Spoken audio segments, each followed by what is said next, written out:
Bonjour. Bonjour à tous. Est-ce que vous nous entendez bien, s'il vous plaît? Vous pouvez répondre directement dans Dans le le chat chat. qui est en bas à droite de votre écran.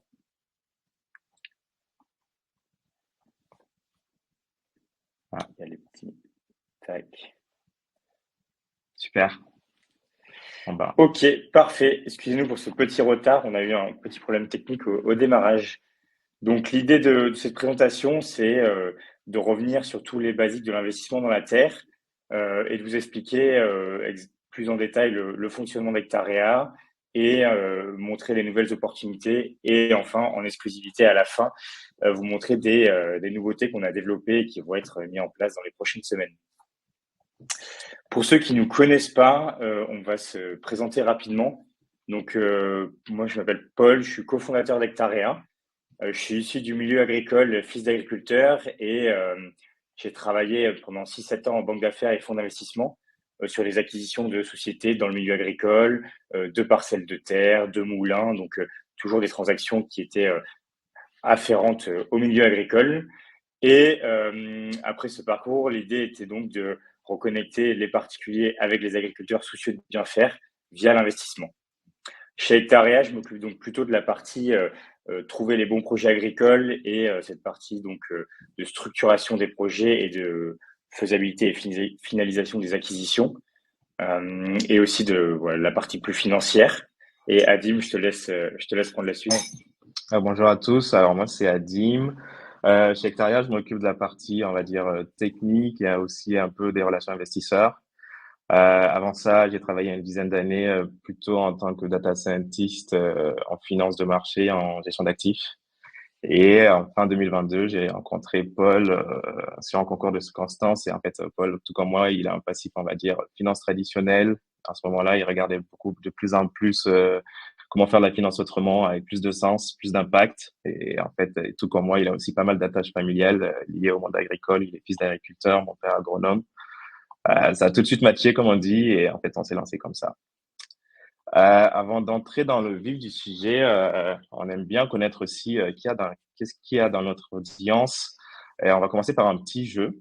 On a deux, trois questions. C'est un petit quiz assez rapide. Ça va nous permettre de connaître un peu vos notions, vos connaissances du monde agricole. Je vais commencer d'abord par une première question. À votre avis, où se classe la France au niveau européen en ce qui concerne la production de fruits et légumes? Vous pouvez lancer vos chiffres dans le chat et on va voir si vous êtes plus ou moins proche. Premier. Ambitieux. Euh, C'est que sur la partie fruits et légumes, du coup. Donc, vous pouvez ouais. donner des chiffres entre 1 et 10.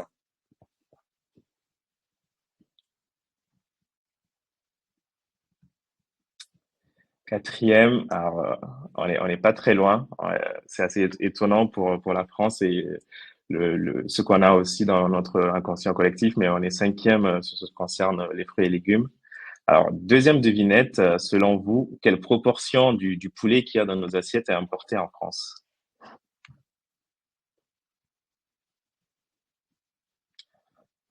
Ouais, c'est pile.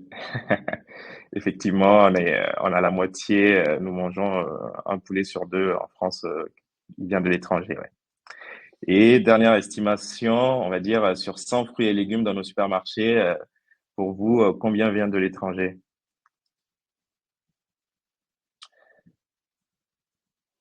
Il y a quelqu'un qui a la slide On est, suivante, on j'ai est, l'impression. on est sur des chiffres élevés qui font peur sur ça. Ouais. Ouais. Et effectivement, on est à beaucoup plus de la moitié de nos fruits et légumes en France sont importés. Sur ça, ce qui est intéressant de voir, en fait, c'est de bien comprendre en tant que consommateur ou investisseur le paysage français agricole actuel. Effectivement, on est le premier pays européen en termes de production agricole, animale et végétale, mais vous avez une quinzaine de grandes filières agricoles et donc au sein de ces filières-là, on est plus ou moins bon. En fait, vous avez trois filières qui sont exportatrices en France et qui sont assez importantes en volume. Vous avez la filière céréalière, qui est à peu près 30% de notre surface agricole en France. Vous avez la filière laitière et la filière vin et spiritueux. Si vous sortez de ces trois grandes filières-là, en fait, on est quasiment déficitaire sur toutes les autres filières en termes d'import-export. Et donc, ça veut dire que quand on parle de souveraineté alimentaire, en fait, les produits qui nous nourrissent, c'est aussi les fruits et légumes. Et on voit que sur ça, on est très loin. Sur la partie poulet, en fait, on est sur des courbes de production qui n'augmentent pas en France et qui ne suivent pas la consommation. Et on est sur de plus en plus d'imports. C'est valable aussi pour l'agneau, c'est 1/2. Donc tout ça pour dire que, en fait, il y a plein de filières qui ont besoin que nous, en tant que consommateurs, on consomme mieux, qu'on essaie de les aider pour qu'elles puissent se développer et qu'on les accompagne aussi dans l'investissement. Mais en tout cas, ces filières, elles sont essentielles à notre souveraineté. Et il faut aussi se poser la question qui est plus ouverte là, et après je passerai à la Mm. suite. C'est finalement dans une culture de spécialité, qui est ce qu'on fait en France et de manière générale dans les pays développés, c'est de dire on devient très bon sur une culture comme les céréales qui sont 30% de la surface en France, mais du coup, on considère que d'autres cultures de spécialité, elles viendront plutôt de l'étranger. Ça fait que ceux qui sont sur ces filières-là en France et qui nourrissent, bah, ils ont des modèles qui sont très compliqués pour aller vers la viabilité parce qu'ils n'ont pas assez de volume. Donc il y a un vrai sujet sur ça et voilà, si vous voulez, on pourra après vous donner plusieurs renseignements, mais en tout cas, c'est bien d'en avoir conscience. Et donc on voulait commencer par là. Euh, Toute la transition est toute faite pour pourquoi les agriculteurs ont finalement besoin de vous, de nous. Vous avez en fait dans les 10 prochaines années 50% des agriculteurs qui vont partir à la retraite, et donc vous avez un vrai sujet de financement côté agriculteur. Il faut savoir que quand un agriculteur s'installe, il faut acheter la terre, il faut acheter le matériel pour travailler la terre, il faut planter les cultures. Et qui plus est, si ce sont des cultures qui sont ce qu'on appelle les cultures pérennes, c'est-à-dire pluriannuelles, que vous faites de l'olivier par exemple, les vraies récoltes vont arriver au bout de 5, 7 ans, voire plus. Donc, il faut avoir la trésorerie pour tenir. Donc, vous avez ce vrai sujet de financement qui est lié aussi à un besoin d'installation forte. Et donc, dans la vie d'une entreprise, là où il y a le plus d'investissement, c'est forcément au démarrage, enfin en tout cas très souvent. Et le deuxième sujet, on parle beaucoup de transition écologique.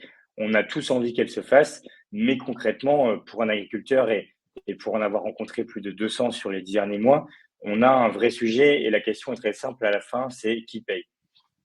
Et donc sur ça, pour que l'agriculteur fasse sa transition, il y a deux chemins. Il y a l'accompagner financièrement par de l'investissement et il y a l'accompagner par notre consommation, c'est-à-dire choisir des produits chez des maraîchers où on sait la provenance, les méthodologies de culture, que ce soit agriculture raisonnée, bio, régénératrice, en tout cas déjà faire ce chemin-là vers la compréhension. Donc vous avez un peu le décor qui est posé côté agriculteur, où vous avez un réel besoin en financement et qui est devenu beaucoup plus important ces dernières années, et c'est une tendance qui va probablement durer. Côté particulier, on a des signes positifs de prise de conscience sur la consommation, et on a aussi sur l'investissement avec un sondage Ipsos qui met en avant que 60% des particuliers veulent investir leur épargne avec de l'impact. Donc de l'impact qui soit environnemental ou social. Et donc finalement, Hectarea, c'est ça, c'est comment permettre aux particuliers d'accompagner financièrement les agriculteurs avec quelque chose de très, en produit en tout cas financier, très cohérent et avec le risque le plus contrôlé possible. Et donc à la jeunesse du projet, pour revenir à ça, vous avez plusieurs solutions finalement qui une exploitation agricole. Vous pouvez l'accompagner en investissant directement dans l'exploitation. Donc ça veut dire que vous devenez actionnaire de l'exploitation et donc on va dire que vous êtes un peu tributaire de son résultat. Là, c'est en termes d'investissement, on a des rentabilités élevées, mais on a des risques très élevés parce que si l'exploitation fait faillite, vous perdez le total de votre capital. Nous, c'est pas le choix qu'on a fait. On a fait un choix qui est pour nous où il y a le plus de contrôle au niveau du risque. Et donc, en fait, on vous permet d'investir uniquement dans les parcelles de terres agricoles qui sont acquises pour chaque investissement.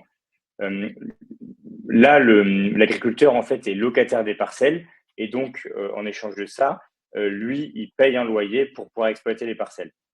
Et ça, vous pouvez vous poser la question, pourquoi c'est essentiel? Est-ce que l'agriculteur, finalement, il ne devient pas locataire, on lui prend sa terre? Toutes ces questions se posent. En France, si vous voulez, vous avez déjà 60% des terres qui sont en location. Et donc, un agriculteur, il a déjà dans son exploitation des terres en location, des terres qu'il possède en propre, des prêts sur de la partie matérielle ou autre.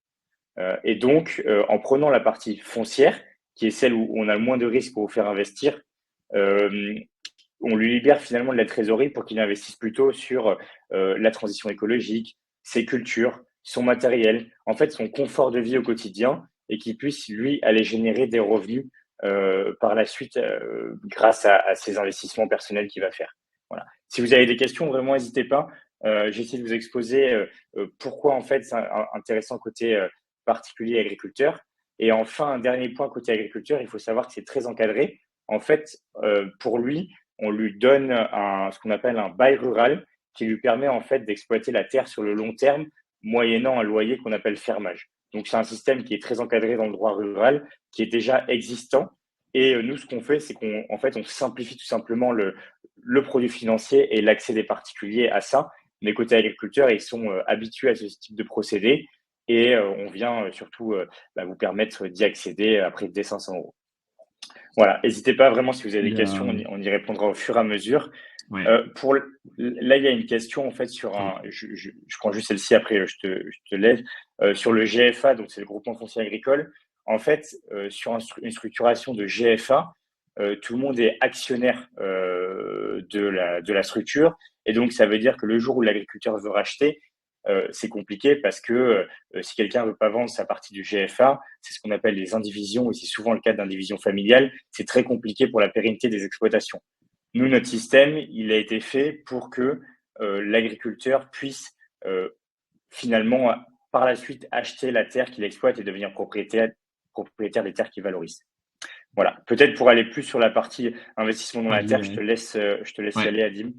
Complètement, ouais, sur le, en fait, juste pour ajouter sur la partie groupement français agricole, l'idée on y a pensé au début, mais en fait, en termes de gouvernance, que ce soit pour les investisseurs et pour l'agriculteur, c'est quelque chose qui est beaucoup plus compliqué à maintenir dans le temps. Et nous, du coup, justement, on a construit un produit où en fait vous investissez directement via des obligations. Et en fait, déjà pour commencer, ce que disait Paul, c'est finalement, nous, notre ambition, c'est de reconnecter les particuliers avec les agriculteurs qui sont soucieux de bien faire et les agriculteurs qui les nourrissent. Il faut que le modèle, en fait, qu'on construise soit économiquement viable pour les deux parties. Et en fait, le modèle, le produit financier qu'on a construit, il repose vraiment sur trois piliers. Je peux résumer en impact, rentabilité et stabilité. Dans l'impact, on va avoir deux volets. Un volet d'abord environnemental, c'est-à-dire que nous, dans la sélection des terrains, des agriculteurs qu'on met à disposition comme opportunité sur la plateforme, on travaille avec des agriculteurs qui s'engagent à mettre en place des méthodes agricoles plus respectueuses de l'environnement. Et il y a un côté social qu'on oublie assez souvent. Paul l'a rappelé tout à l'heure, dans les 10 prochaines années, on a la moitié des agriculteurs qui partent à la retraite. Et en fait, finalement, en investissant dans le foncier via Hectaria, votre argent finance l'installation de la nouvelle génération d'agriculteurs qui va être amené à nous nourrir. Il va falloir qu'on mange ou alors on continue sur l'ancien modèle, enfin, sur le modèle actuel en pire où tout est importé. Ensuite, il y a la rentabilité. Notre parti pris, c'est de dire, en fait, pour faire face à tous ces enjeux qui sont devant nous, à un moment donné, il va falloir avoir amené un flux d'argent énorme dans le monde agricole. Et en fait, notre parti pris, c'est de dire, pour réussir à tacler ce challenge, il va falloir que à la fois côté agriculteur et côté épargnant, tout le monde soit gagnant. Et donc, en fait, vous investissez sur Hectaria, votre épargne est rémunérée sur deux volets. D'abord par les loyers qui sont versés par les agriculteurs tous les mois sur la plateforme. Et ensuite, vous avez aussi une potentielle plus-value au rachat du terrain par l'agriculteur à la revente. Et la troisième brique qui nous apparaît très, très important, c'est le côté stabilité. Faut savoir qu'un certain nombre d'investisseurs sur la plateforme Hectara arrivent surtout sur un motif de diversification. Alors, en gestion de patrimoine, on dit souvent, faut pas mettre tous ses yeux dans le même panier. Alors, l'actif terre agricole, c'est vraiment un placement, on va dire, concret, stable et tangible. Dans le passé, il a su faire face à de nombreuses crises et en fait, on a énormément de similarités avec l'immobilier, qui est l'un des placements préférés des Français. On dit souvent chez Hectaria, investir dans la terre, c'est comme investir dans la pierre avec l'impact en plus. Donc, c'est un pilier aussi important sur une approche vraiment patrimoniale de réfléchir à avoir en fait de la terre agricole dans une partie de son portefeuille. Ça peut être tout aussi pertinent que de l'immobilier classique, quoi. Peut-être sur ça, du coup, je prends la question. Ken. Est-ce que c'est du crowdfunding agricole? Ouais, Effectivement, on permet aux particuliers d'investir, donc ça s'apparente à une forme de crowdfunding. Par contre, on n'est pas dans une logique où on est juste intermédiaire, c'est-à-dire que c'est pas un prêt pour une société. Et une fois qu'il est fait, on est plus là entre guillemets en tant qu'hectariat. Nous, ce qu'on fait, c'est qu'on sélectionne l'actif, on vous permet d'investir et on suit tout le long du projet dans la durée. Donc, on est plus comme voilà quelqu'un qui va être gestionnaire aussi derrière de votre mm, investissement.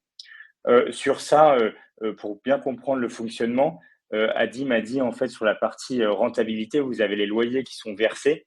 Donc en fait, vous avez des loyers annuellement entre 2 et 4 qui correspondent aux loyers payés par l'agriculteur, qu'on appelle fermage.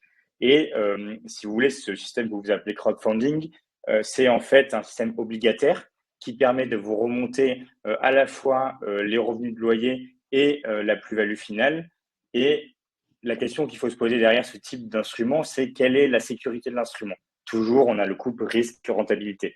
Sur la sécurité de l'investissement, en fait, quand vous investissez, on présentera un projet après, mais vous investissez sur un projet X sur la plateforme, tous ceux qui investissent sur celui-ci, il y a une hypothèque de premier rang, donc qui est le plus haut niveau d'hypothèque, qui est mise en place par le notaire pour relier la parcelle de terre qui est achetée à vous, investisseur. Donc il y a bien ça en garantie qui est derrière, et c'est important de le comprendre sur quand vous regardez sur les plateformes de crowdfunding, toujours regarder quel est le niveau de sécurité et quelle est la garantie derrière. Est-ce qu'il y a un actif derrière? Est-ce que c'est du prêt à une société? C'est vraiment des éléments qu'il faut toujours regarder pour savoir quel est le risque de perte totale de capital sur vos investissements. il y avait une question aussi sur est-ce que le revenu n'est pas sous forme d'intérêt, mais plutôt sous forme de loyer? Alors c'est oui et non. Dans le contrat obligataire, vous avez accès à aux différents contrats obligataires sur la plateforme. En fait, l'obligation est construite de telle sorte où tous les revenus liés au terrain sous-jacent sont versés sous forme d'intérêt. Donc, on est sur une obligation simple. Techniquement, c'est une obligation simple où les intérêts sont variables dépendant des loyers, quoi, et de la plus-value. Ok, bah, parfait. Si vous voulez, on vous présente du coup le dernier projet, enfin les projets qu'on a pu faire les derniers. Sur ça, l'idée est que sur la plateforme, contrairement à une logique un peu, on va dire type SCPI ou grosse foncière, vous pouvez en fait choisir quel agriculteur vous voulez accompagner. Et par là, ce que je veux dire, c'est que vous pouvez choisir sur quel foncier et quelle terre agricole vous voulez investir. Voilà, si vous êtes en Normandie, là, il y a un projet qui est en Normandie, il y a eu des projets en Nouvelle-Aquitaine, en Occitanie, en PACA. L'idée, c'est de pouvoir avoir des projets, pourquoi pas dans sa région et sur des cultures pour lesquelles vous avez des affinités. Donc là, on vous a présenté quelques projets qu'on a fait. Il y a le premier projet, donc l'agriculteur qui s'appelle Jérôme, où c'était un financement donc de 175 000 euros pour l'acquisition de 26,7 hectares pour faire du céréal et du maraîchage. Le deuxième qui est mis, donc c'est Anthony pour de la pivoine, donc fleur française dans le Var. Marché de la fleur très intéressant à regarder et un peu déprimant. Il faut mettre le mot. On importe 80% des fleurs vendues en France et qui sont produites avec des pesticides et autres dans des pays où il n'y a pas les normes qu'on a.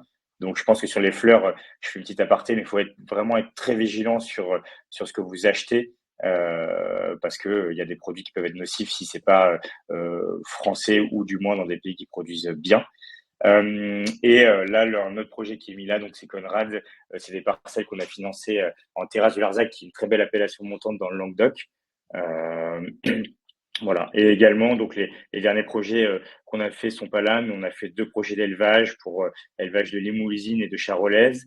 Et on a aussi fait le tout dernier pour 111 000 euros, du coup, des parcelles de fruits à coque, donc de noisettes, dans le Lot-et-Garonne, pas très loin de Bordeaux. Voilà. Donc vous avez en fait une grande diversité dans tous les projets qui peuvent être mis sur la plateforme. Et à chaque fois, vraiment, j'insiste sur ce point, c'est pas une logique de vous investissez après votre argent va, vous savez pas trop où. C'est vraiment ce qu'on a fait, c'est plus d'intermédiaires. Vous investissez pour une terre, pour un agriculteur sur un projet de votre choix.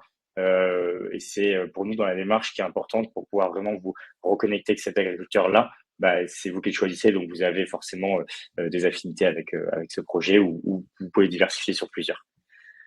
Je te laisse du coup Ouais. présenter la plateforme peut-être pour illustrer un peu mieux comment Oui, ça surtout fonctionne. il y a une question, enfin, il y a quelqu'un qui veut un exemple concret, donc c'est l'occasion. Tac. Parfait. Dites-moi si vous voyez mon écran. Moi, c'est bon de mon côté. Ouais. Ok, ouais, je pense que c'est bon pour tout le monde. Merci. Alors, du coup, je vais vous présenter rapidement comment ça fonctionne sur la plateforme. On va être la plateforme Ethereum où vous pouvez investir. On va être à mi-chemin entre ce qui va s'apparenter beaucoup à votre compte bancaire classique et une plateforme de financement participatif. Donc, je commence par la partie, on va dire, la moindre, le bancaire. Vous avez tout simplement un portefeuille ou que vous pouvez créditer à partir de 500 euros, soit par carte bancaire ou par virement. Et après, nous, une fois qu'on a fait notre travail de sélection, de terrain agricole, on met à disposition sur l'onglet opportunités toutes les opportunités qui sont en cours de collecte ou qui ont été déjà financées. Donc, un exemple concret, c'est tous les terrains aujourd'hui qui sont déjà financés. L'idée, c'est que en fait, on a vraiment une approche terrain par terrain, comme on l'a expliqué. L'idée, c'est de reconnecter vraiment épargnants et agriculteurs directement. Donc, chaque terrain va avoir son espace dédié. Donc, je vais aller chez le terrain qui est en cours de collecte, chez André, euh, Antoine plutôt.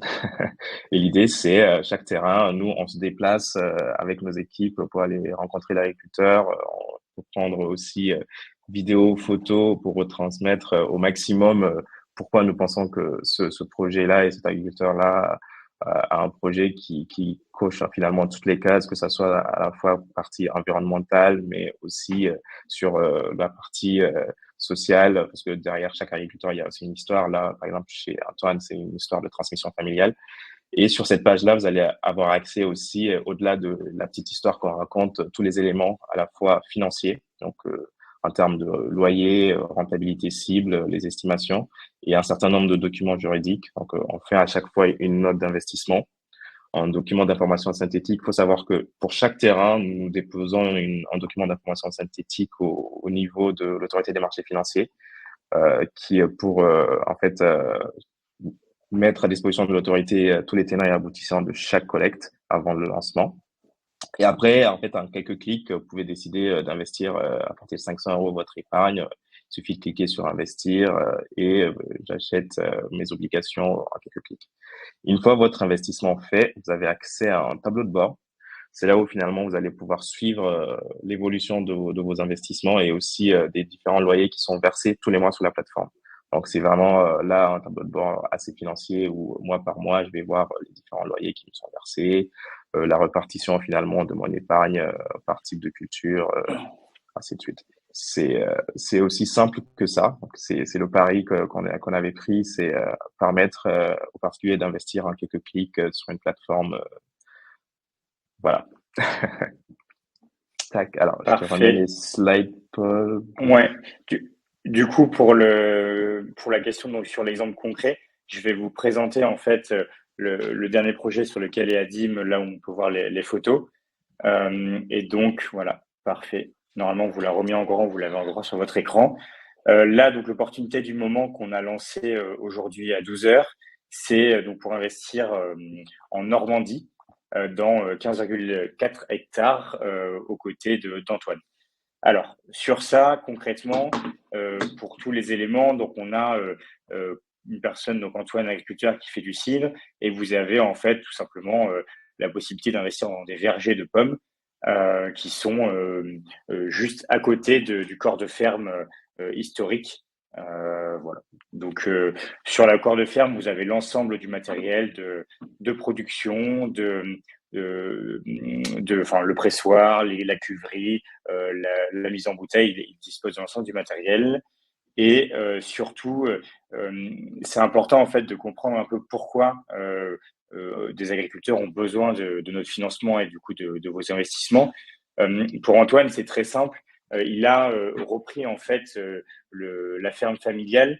Il a travaillé en tant qu'agronome dans le milieu viticole et quand il est revenu sur la ferme familiale, il a voulu reprendre. Donc il y avait une partie élevage qui a été plutôt pour un autre éleveur et lui, il a vraiment développé l'activité citricole depuis un peu plus de 6 ans. Et sur ça, en fait, il doit racheter la totalité du foncier. Et donc, si vous voulez, lui, il lance son activité, il a déjà racheté une dizaine d'hectares. Là, il doit racheter encore 10,2 hectares. Et donc, il ne peut pas, à court terme, faire aussi l'acquisition de la totalité. Et donc, nous, on fait l'acquisition pour vous d'une quinzaine d'hectares qui lui permettent, en fait, de finaliser la transmission totalement. Et donc, l'idée, c'est que dans quelques années, quand il a la trésorerie nécessaire, il puisse racheter à son tour les parcelles et vous ayez accompagné dans un moment essentiel du développement de l'exploitation Antoine. Vous avez perçu vos loyers, des avantages exclusifs dont je parlerai après, et vous avez après une plus-value potentielle lorsqu'il rachète plus les parcelles. Voilà, donc c'est vraiment un exemple de même les transmissions familiales quand vous êtes quelqu'un issu du milieu agricole, vous avez quand même besoin de financement. On a tendance à penser qu'il y a uniquement les installations, mais c'est très vrai aussi sur les transmissions familiales où vous devez tout simplement transmettre le foncier. Alors, sur les produits, donc, effectivement, on l'a sélectionné parce qu'il a des méthodes de culture qui sont vraiment intéressantes. Donc, les parcelles, elles sont plantées avec des pommiers de différentes espèces, ce qui permet en fait d'augmenter la pollinisation. Si vous avez une mauvaise année avec des maladies sur une espèce, bah, vous en avez quand même la récolte sur les autres. Et en fait, c'était assez intéressant sur le terrain avec lui parce qu'il nous disait que ce sont des méthodes que mettaient en place les anciens comme il dit, sur le terrain et qui finalement sont résilientes et permettent de très bien travailler en bio. Donc ça pose aussi le contexte de, voilà, vous avez tendance à vouloir faire 100% monoculture avec la même espèce sur une parcelle. Oui, c'est plus facile puisque vous récoltez tout à la même date, mais par contre, s'il y a un problème, il y a un problème sur la totalité. Donc ça amène un peu à réfléchir sur les méthodes de production. Ensuite, pour la régénération des sols, il a un voisin qui est éleveur et qui fait pâturer ses vaches sous les arbres qui sont plantées comme faisaient les anciens en haute tige qui permettent ce pâturage. On a des pommes qui sont récoltées à la main. Et pour ceux qui ont plus la culture vigneronne, il y a des choses qui sont très intéressantes dans son cidre et qui en font un cidre d'exception. C'est que quand vous achetez un cidre, si c'est un cidre qui est plutôt en entrée de gamme, vous allez avoir en fait des bulles qui vont être du gaz qui est ajouté dans le cidre. Sur un vrai cidre, comme ça peut être le cas dans le pays d'Auge où il y a une AOP où est Antoine, donc au sein du Calvados et la Normandie, vous avez une prise de mousse naturelle. Donc ça veut dire que vous avez pendant la fermentation des pommes, il arrive justement à avoir cette effervescence de façon naturelle. Voilà. Pareil, la fermentation, elle est faite avec des levures indigènes, donc ça veut dire que c'est les bactéries qui sont déjà présentes sur les pommes qui permettent de faire de la fermentation. Donc tout ça pour dire que c'est vraiment assez exceptionnel comment il travaille. Et du coup, au-delà de la partie financière, vous avez des avantages exclusifs pour ceux qui vont investir sur l'opportunité. Donc c'est 20% à vie sur la boutique en ligne, visite du domaine offerte et moins 10% sur les prix au caveau, donc au caveau, donc c'est au domaine. Donc sur ça, c'est vraiment les avantages qui sont liés qu'à ceux qui investissent sur ce projet. Donc les loyers, la question qu'on a Ouais. sur les loyers, ils sont bien versés mensuellement sur la plateforme. Et le taux qu'on affiche est bien le taux annuel du coup. Globalement, sur les projets, vous avez des loyers qui sont entre 2 et 4%. Donc ça, le taux qu'on affiche, c'est vraiment le taux qui vous est reversé et qui après est versé de façon mensuelle. Et ensuite, vous avez voilà, la partie plus-value, la terre a pris 4% par an sur les 10 dernières années en moyenne. Donc c'est les deux composantes qui s'inscrivent dans la rentabilité globale du projet. Dans le process habituel, une fois qu'une collecte qu'un financement est clôturé, en fait, nous, il nous faut entre 3 semaines et un mois, le temps de signer tous les actes chez le notaire, le bail, et à partir de là, en fait, tous les loyers sont vraiment versés de façon mensuelle sur la plateforme, quoi. Et donc, Voilà. on est sur le c'est des loyers, bien sûr, en net de frais qu'on affiche sur la plateforme. Ouais. Peut-être un élément intéressant en plus, on voulait vous le présenter là. On va le faire juste après. Mais l'idée est vraiment de la partie financière. Vous avez toute la documentation, vous voyez quel taux vous touchez, quel montant vous pouvez investir, vos loyers, tout est très précis. Il y a toute la partie extra-financière. Et donc l'idée, c'est effectivement de reconnecter les particuliers avec les agriculteurs soucieux de bien faire qui nous nourrissent. Et donc sur ça, on a développé un réseau social. Et Adim, je te laisse présenter. Ouais. Alors, l'idée, c'est en fait chaque investisseur, peut-être que c'est plus parlant aussi directement sur la plateforme, mais en fait, une fois que vous avez investi sur un terrain, vous avez accès à un espace investisseur par terrain. Donc, chaque agriculteur a son espace. L'idée, c'est un mini réseau social entre la centaine d'investisseurs et l'agriculteur. Et en fait, à chaque événement qui se passe sur son exploitation, il a la possibilité de communiquer avec ces investisseurs-là. Et dernièrement, par exemple, le viticulteur qu'on a financé, il a fait un post sur les vendanges. Il a aussi faut donner un code de réduction à ses investisseurs. Donc c'est en fait quelque part il réussit aussi à fidéliser ces investisseurs-là qui deviennent ses premiers ambassadeurs, qui même ses propres clients par la suite. Donc ça fait vraiment une boucle et nous ça c'est ultra important pour nous au-delà de l'aspect on va dire si j'extrapole propriétaire, locataire, il y a quand même une relation qui, on le souhaite sur chaque terrain, va aller jusqu'à la producteur-consommateur, quoi. Donc, ce réseau-là, il commence de plus en plus à avoir de l'activité. On est très, très content. Et en Tu fait, veux le montrer peut-être sur la plateforme, ouais, oui, oui. peut-être que c'est intéressant, comme tu disais. Euh, et en attendant que tu le... Oh, vas-y, bah, c'est très rapide en fait. Hop, parfait. Et donc en fait, chaque agriculteur a son espace. Et l'idée, c'est moi, j'ai investi sur ce terrain-là, donc je vais avoir un poste de l'agriculteur, je peux échanger avec lui, commenter, et ça parle beaucoup. Et beaucoup d'investisseurs sont vraiment friands de cette approche. Et en fait, on va extrapoler aussi cet aspect-là pour un espace après avantage. L'idée, c'est demain, si vous investissez sur un terrain hectarea, vous pourrez profiter d'un certain nombre d'avantages, mis à part les avantages exclusifs terrain investisseur. Il y aura un espace où vous pouvez potentiellement avoir des codes de réduction ou des visites sur l'ensemble des terrains qui sont sur la plateforme.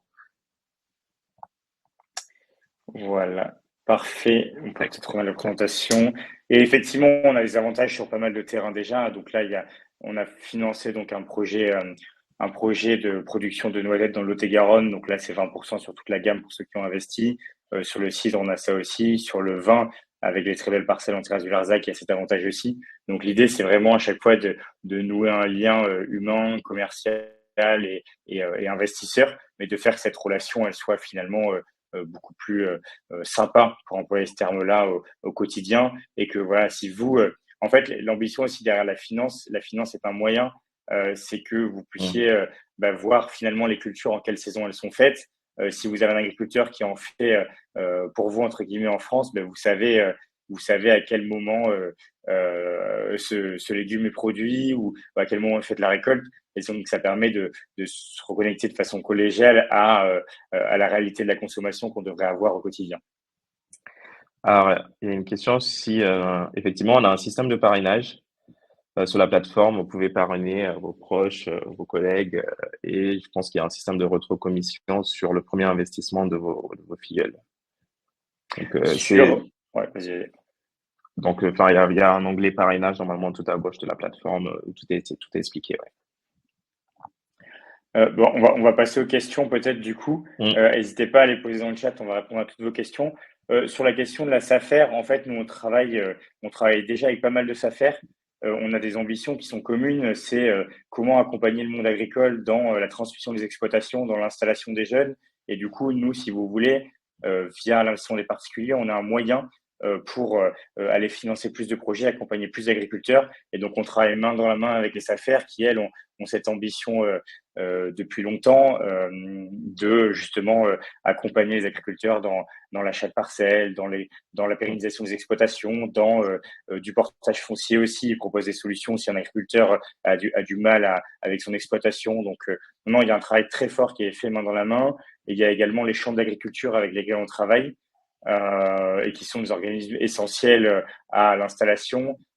Si vous voulez peut-être un petit exemple pour contextualiser, quand un jeune s'installe, il y a ce qu'on appelle les procédures DGA, donc de jeune agriculteur. Il va poser un dossier, il va devoir être validé, il va travailler avec la chambre d'agriculture. Et donc, toutes ces étapes-là sont des étapes qui sont très précieuses de validation d'un projet, de faisabilité.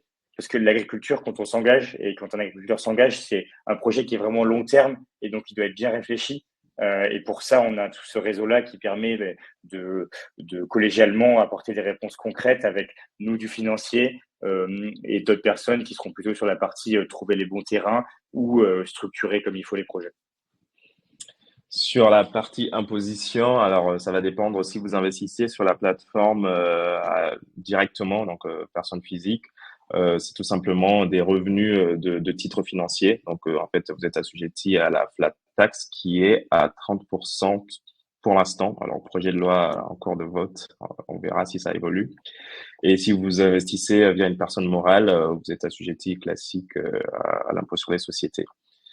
Ce qui se passe, c'est qu'en période de déclaration fiscale, la plateforme vous enverra en fait une synthèse avec la bonne case à cocher et le montant à déclarer sur votre avis de déclaration, tout simplement.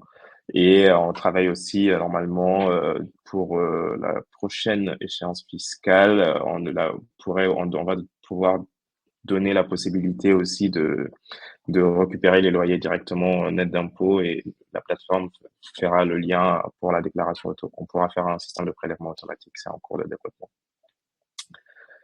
Voilà. Je ne sais pas si vous aviez peut-être d'autres questions, mais effectivement, cette déclaration, elle s'appelle l'IFU, et donc vous avez cette synthèse-là, quelque chose de très classique qui vous permet de remplir la bonne case au mois de mai sur votre impôt sur le revenu.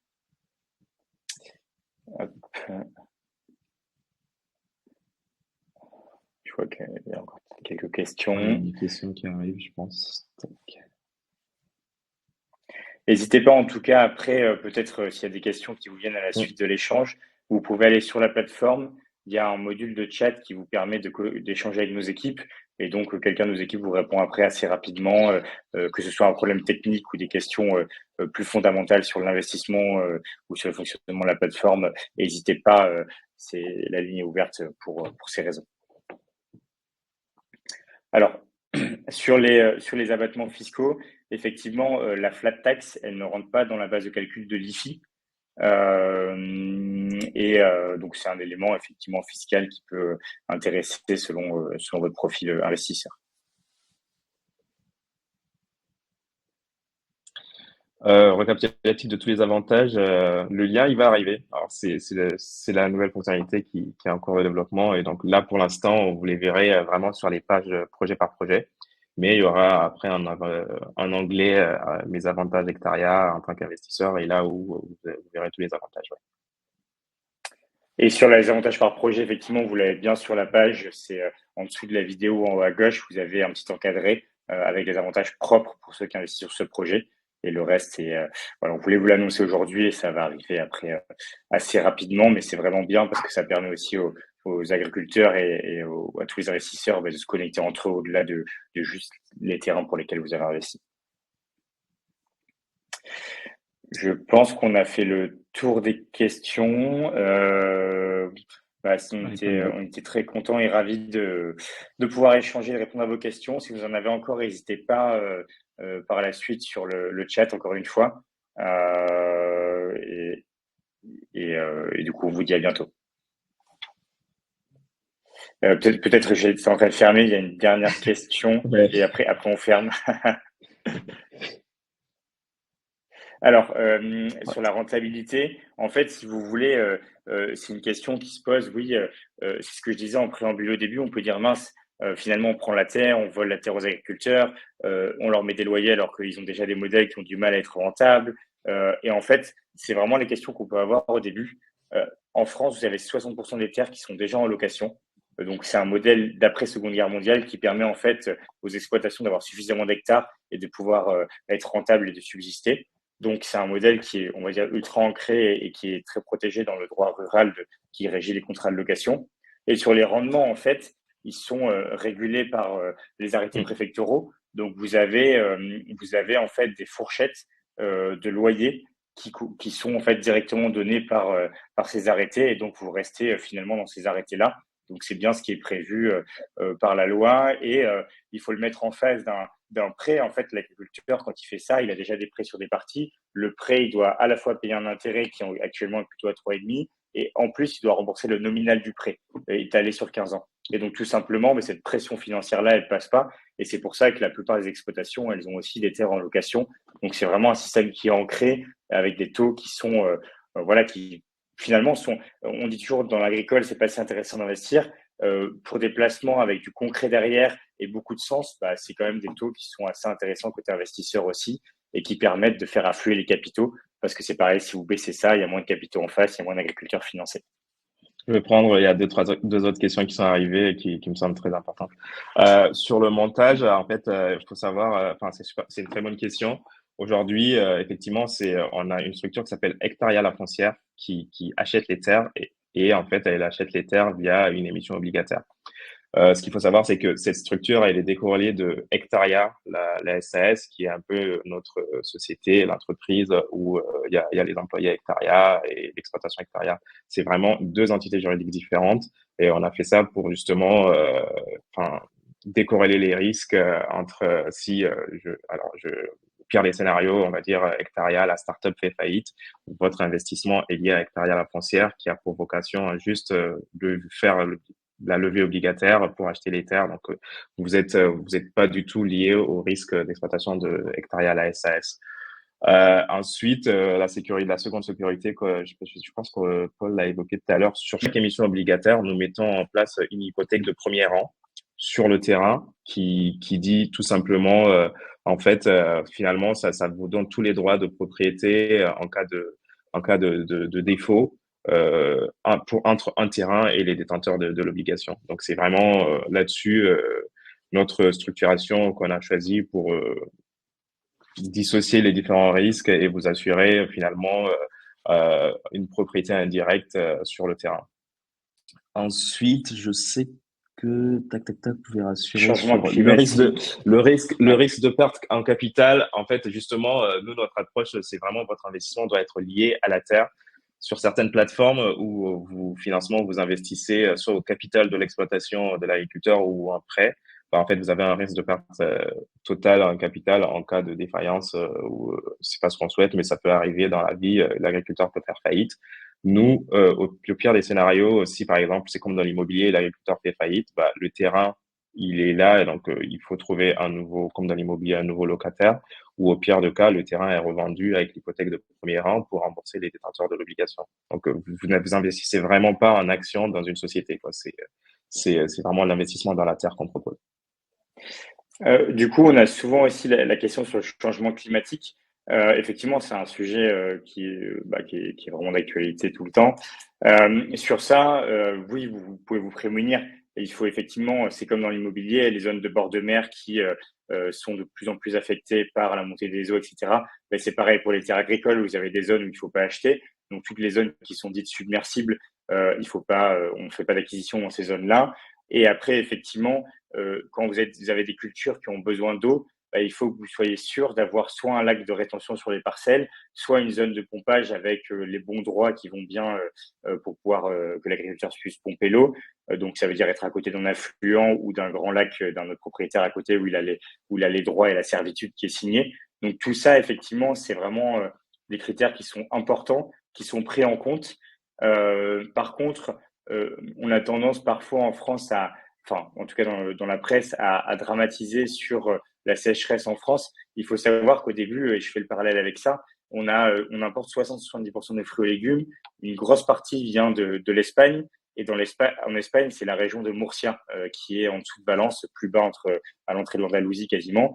Et on appelle ça la région des grandes bâches, parce qu'en fait, tout est bâché, il manque énormément d'eau. Donc il y a des zones qui vont vraiment manquer d'eau avant nous. Et là, le sujet, c'est qu'il va falloir reproduire plus en France sur ces productions maraîchères aussi. Et pour le coup, il reste des très bonnes terres. Et effectivement, ces questions du changement climatique, on peut aussi l'aborder par le changement de culture dans certaines régions. C'est des choses qu'on commence à voir. Je parlais d'olivier tout à l'heure. Il y a des parcelles d'olivier qui commencent à arriver au sud de Lyon, chose qui n'était pas du tout commune. Hein. La filière olivier, elle s'est écroulée dans les années 60 parce qu'il y a eu un gel massif et après on est parti sur des activités qui étaient la vigne là-bas parce que c'était plus rémunérateur à l'époque. Mais il n'y avait pas de parcelles d'olivier aussi haut en France. Donc effectivement, il y a des cultures qui commencent à changer d'endroit et ça, effectivement, on suit au fur et à mesure des évolutions du marché. Peut-être on va prendre une dernière question parce on doit s'arrêter en 45 minutes. Tu vas en prendre une, Adim. J'ai vu qu'il y en avait plusieurs qui sont arrivés. Oui. Alors, je vais essayer de faire un mixte sur la question de la sortie. L'agriculteur pourrait très bien rester en fermage et décider de ne pas racheter le foncier à terme. Alors, vous, en tant qu'investisseur, vous achetez des obligations avec une échéance, par exemple, sur ce projet-là, je pense que l'échéance, elle est de 10 ans. Hectaria, la foncière, qui fait l'émission obligataire, a une obligation de moyens au terme de l'échéance de vous rembourser votre investissement. Donc, ça, c'est pareil, ça passe surtout par la sélection de l'agriculteur avec lequel on travaille.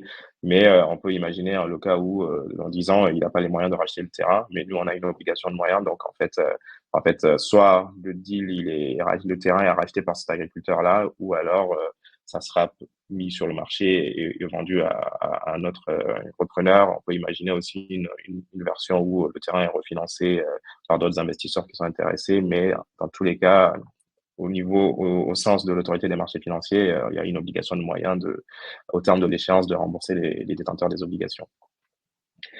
Ensuite, en termes de liquidité des obligations, aujourd'hui, quand vous achetez des obligations simples, en fait, vous pouvez décider, par exemple, si votre voisin souhaite les racheter, vous pouvez décider de lui vendre vos obligations au gré à gré.